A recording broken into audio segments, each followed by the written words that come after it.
Χαίρετε φίλοι μου, δεύτερο επεισόδιο της σειράς «Για σε μια πεντάδα» και σας έχω για σήμερα 5 παιχνίδια. Να πούμε ότι είναι 2 του Μάρτη σήμερα, του 2024. Το πρώτο παιχνίδι, όπως θα δούμε εδώ πέρα, είναι η Ορτάμπαση με την Σαχτάρ Καρακαντή.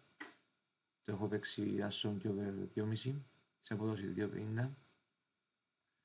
Δεύτερο παιχνίδι είναι η Chengdu από την Κίνα, παίζει με την Qingdao και εδώ το έβαλα άσον και over 2,5 σε απόδοση 1,80.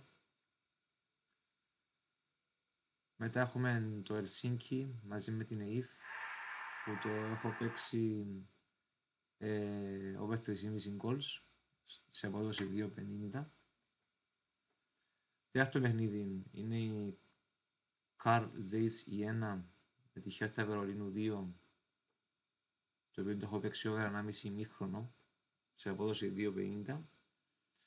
Και τέλος έχουμε την Πλάτα Μπολέσλαβ με την Σέσκε Μπουντεγιοβίτσε, το οποίο το έχω παίξει άσον και over 2,5 σε απόδοση 1,95. Αυτά για τώρα